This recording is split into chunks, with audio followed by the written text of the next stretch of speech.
Nous sommes en l'an 1191. La population musulmane de Jérusalem redoute le pire. Richard Cœur de Lion, roi d'Angleterre, a pris la tête de la troisième croisade. Il a fait le serment d'arracher la ville sainte à l'emprise du monde islamique.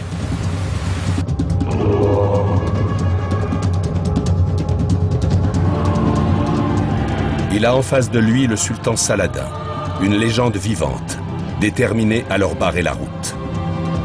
4 ans plus tôt, Saladin a repris Jérusalem aux croisés et faisant preuve d'une mansuétude inattendue, il a épargné la population chrétienne. Il est peu probable que Richard se montre aussi généreux avec les musulmans.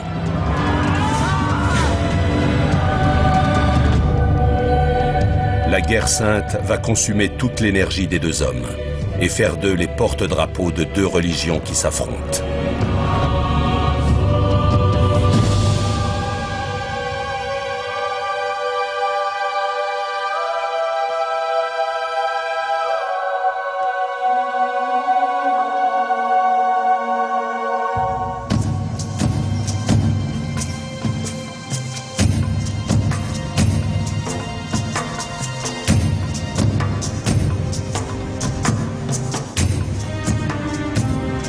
Richard Cœur de Lion vient de reprendre aux musulmans le port de Saint-Jean d'Acre, premier pas dans sa reconquête du royaume de Jérusalem.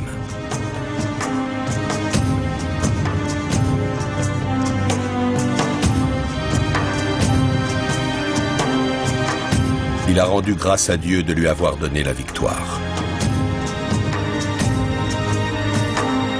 Mais avant de marcher sur la ville sainte, il doit décider du sort des 3000 prisonniers musulmans qu'il retient en otage à Saint-Jean d'Acre.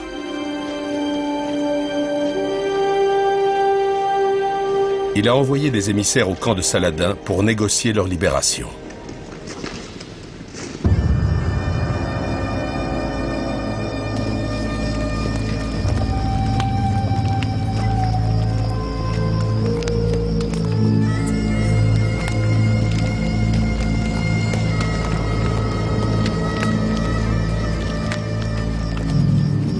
En échange des prisonniers, il a demandé au sultan de lui rendre la plus sainte de toutes les reliques du christianisme, la vraie croix, tombée aux mains des musulmans 4 ans plus tôt.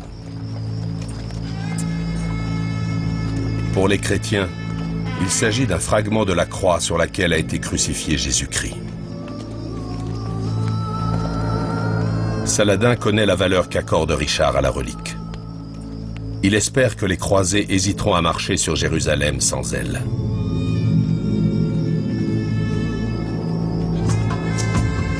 Il décide donc de ne pas la restituer pour l'instant, laissant les croisés décider du sort de 3000 de ses coreligionnaires. Bloqué à Saint-Jean d'Acre, Richard ne peut poursuivre sa croisade. Les semaines passent et les guerriers de l'armée du Christ fréquentent assidûment les célèbres bordels de la ville.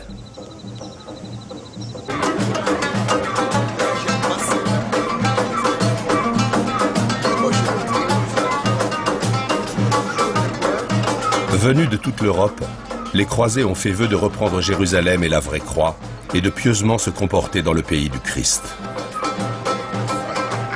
Mais Saladin fait traîner les négociations, les reportant de jour en jour. Et les hommes de Richard semblent perdre de vue les idéaux de la guerre sainte.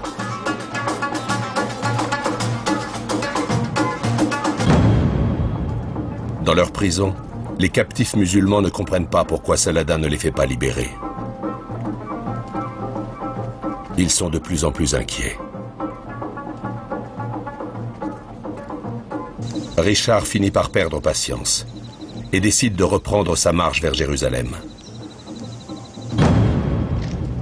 Il ordonne d'extraire les prisonniers de leurs cellules.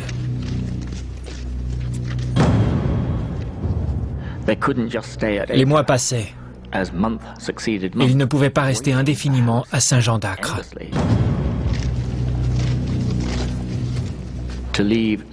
Garder en captivité autant de prisonniers dans cette forteresse aurait coûté très cher en argent et en hommes. Richard a estimé que la charge était trop lourde.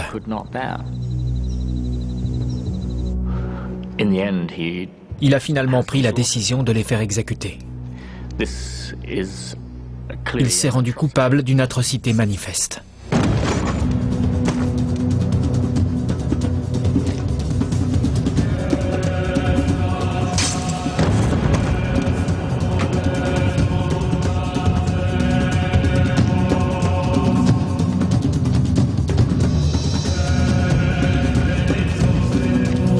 Chrétiens fanatiques, les chevaliers pensent obéir à la volonté de Dieu en massacrant les musulmans.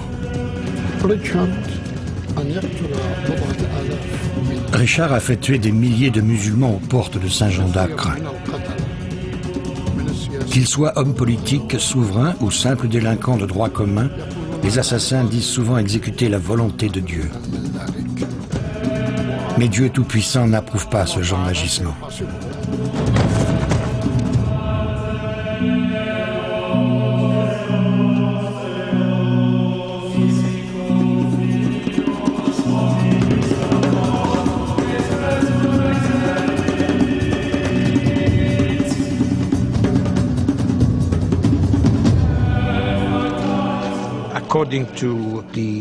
Selon les lois de la guerre en vigueur au Moyen-Âge, les captifs étaient échangés ou libérés contre rançon. Jamais on ne les tuait. Ils étaient censés avoir une certaine valeur.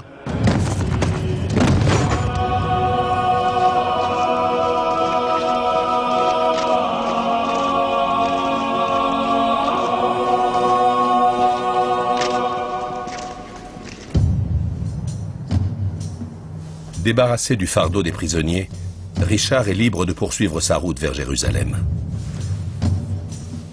Il est désormais précédé d'une réputation de guerrier cruel et sanguinaire, qui fera réfléchir à deux fois ceux qui seraient tentés de lui opposer une quelconque résistance. Saladin est furieux. Il donne l'ordre que l'on emporte la vraie croix à Damas pour la mettre à l'abri avec ses autres trésors de guerre.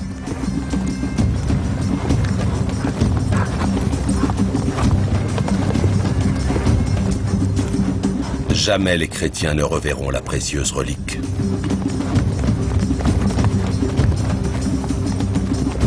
Désormais animés d'une méfiance mutuelle, Richard et Saladin s'apprêtent à s'affronter dans une lutte sans merci pour le contrôle de Jérusalem.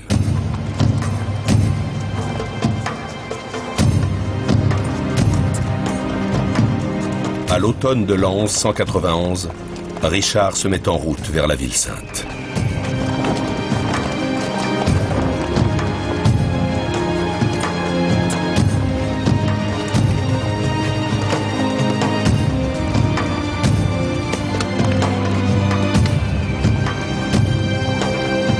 La première étape doit le mener à Jaffa, un port de la côte, à une centaine de kilomètres au sud de Saint-Jean d'Acre.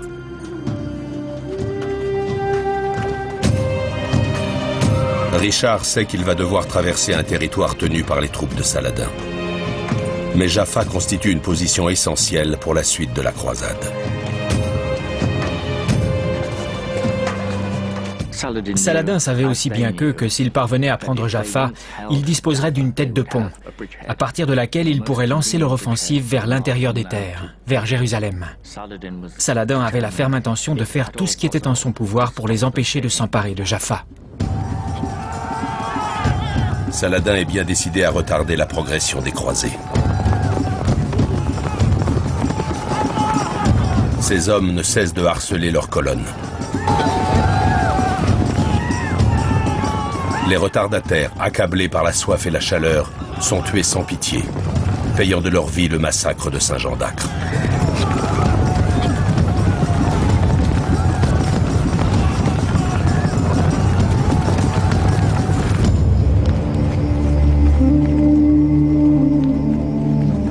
Le soir venu, les croisés comprennent toute la précarité de la situation dans laquelle ils se trouvent.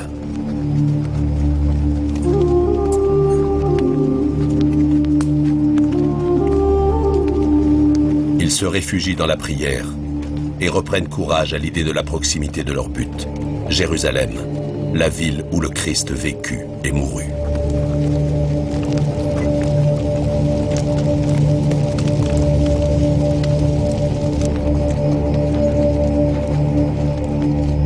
Richard sait qu'il joue son va-tout en entraînant la quasi-totalité des forces chrétiennes dans cette marche périlleuse.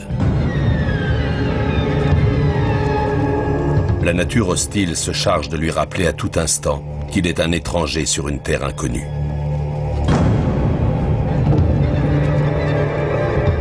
La nuit, les tarentules attaquent les soldats dans leurs tentes.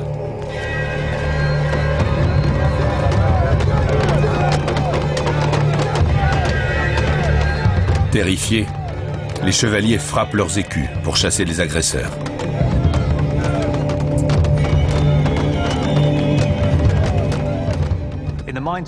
Dans l'esprit des croisés, toutes ces épreuves étaient voulues par Dieu.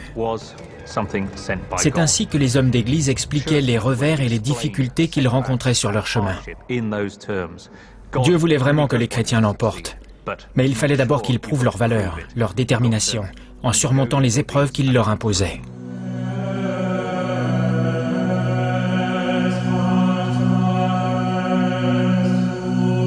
Mais Richard sait que le pire est à venir, car Saladin n'a pas encore lancé toutes ses forces contre lui.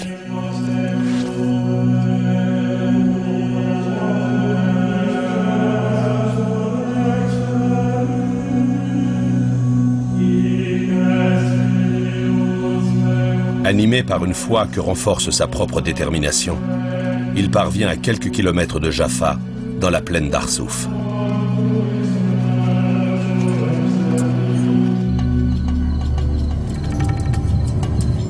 C'est là que Saladin a décidé d'arrêter les croisés, en lançant toute son armée dans la bataille. Richard ordonne à ses hommes de garder leur sang-froid.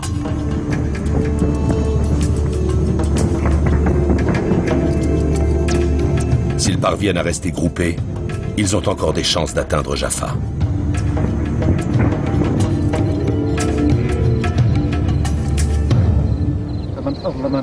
Saladin est allé puiser des forces dans la lecture du Coran.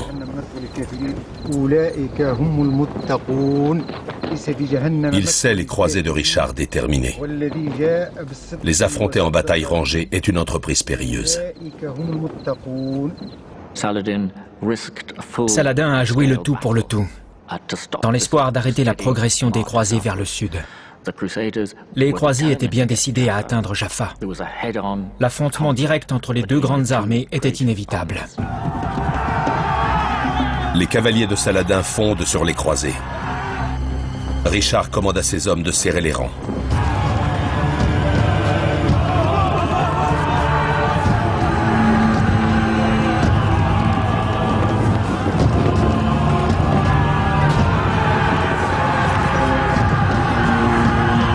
Mais soudain, bravant les ordres du roi d'Angleterre, deux chevaliers avides de gloire se lancent à leur charge.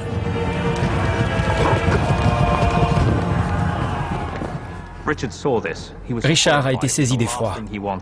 Il était essentiel que les chrétiens restent groupés. Il a immédiatement réagi.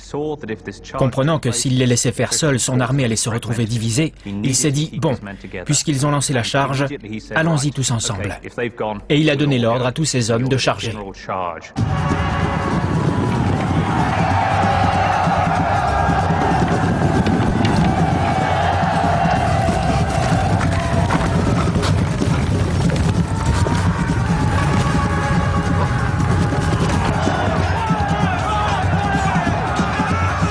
En quelques minutes, Richard va faire basculer la bataille.